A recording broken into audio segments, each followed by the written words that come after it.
Hi guys! I'm back! Yo! Okay, so bakit ngayon lang ulit ako nag-video? Na-busy ako sa buhay ko ngayon. Busy 1 year bago nag-episode 3. Well, excuse ko lang yun. Yung channel ko ay hindi pa talaga known. Dapat consistent tayo, diba? Because consistency is the key.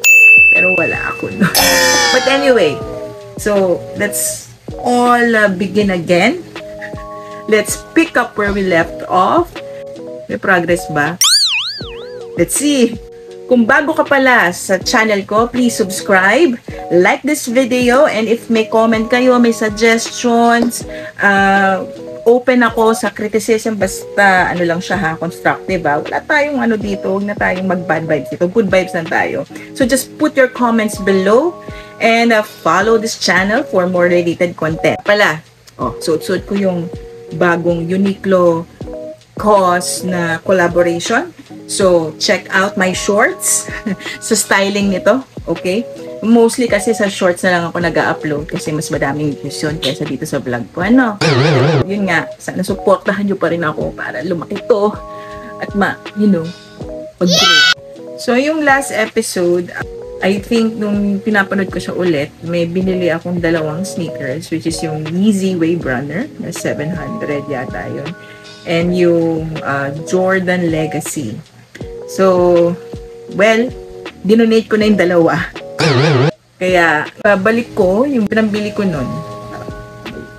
Ako na, mag-aamuno na.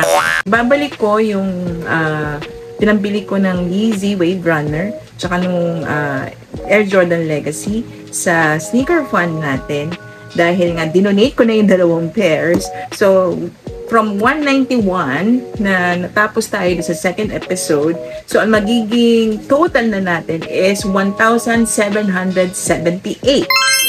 And during those times na naka-break ako, may nabenta rin akong, from my personal collection, may nabenta akong sapatos na SB Dunk Low which cost 600 pesos. So yung 600 na yun, i-add din ulit natin dun sa sneaker fund. And ang total na natin ngayon ay tumataginting na 2,300 na manggagaling from my own pocket. Sakla. Kasi do-donate ko yun. Nagbebenta ulit ako ng bagong shoes sa mga shoes ko from my personal collection para mag-ipon ulit tayo ng pera. And pag nabenta na ako doon, pag once na may malaki-laki na yung amount na nandoon, we will go to ukay. Yan, mag-uukay tayo ng mga sapatos na pwede nating ibenta sa mas siguro hindi naman ganun kamahalan, mas medyo mataas-taas na presyo dun sa natin, sa magiging cost ng pagbili natin. Sana follow nyo rin ang mga shops ko sa Shopee, which is Retrocentric Manila, sa Carousel, same din, Retrocentric Manila, and yung Instagram din namin Retrocentric Manila kasi ipopost ko dyan yung mga binibenta ko rin mga sapatos. Ipopost ko rin yun sa Facebook Marketplace. Ayun, para mas madami tayong reach. Madaming reach.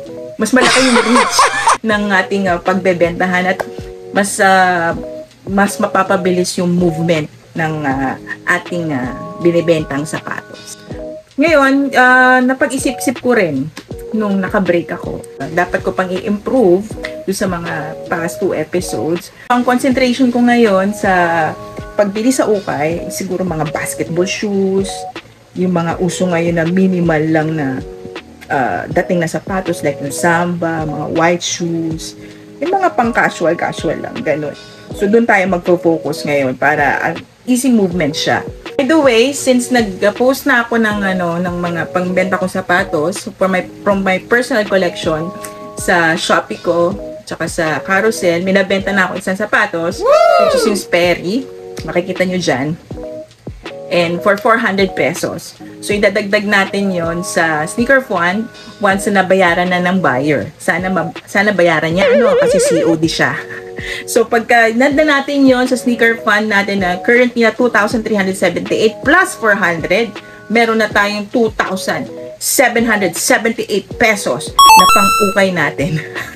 Sana sana magbayad. So, ano lang goal natin ngayon? So, ang goal na natin ito ngayon sa Hype Sneaker Collection, hype sneakers pa rin. Pero siguro yung yung mga hype ngayon, like yung Dunks, Panda, siguro sige mga Jordan din. Pero yung talagang sapatos siguro na magagamit ko. And ang ultimate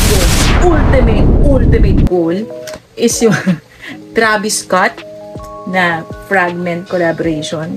Gusto ko talaga yung colorway na yun eh. Ang ganda! Di ba? Ang ganda!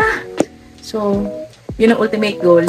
So, hindi ko alam, pag umabot tayo doon sa presyo na yun, na pambili natin ng brand new, legit, Travis Scott na Fragment, gusto ko pa rin bilhin yung sapatos na yun kasi, I don't know, masyadong mahal yung sapatos na yun. Well, masyadong mahal ang presyo ng sapatos na yun. And, kung doon lang natin gagastusin yung pera, parang hindi practical these days. Pero, let's see, we can adjust. Kaya, stay tuned on this channel. And, we will go thrifting once na nakapag-benta na tayo ng sapatos. And, yun lang. So, see you in the next one.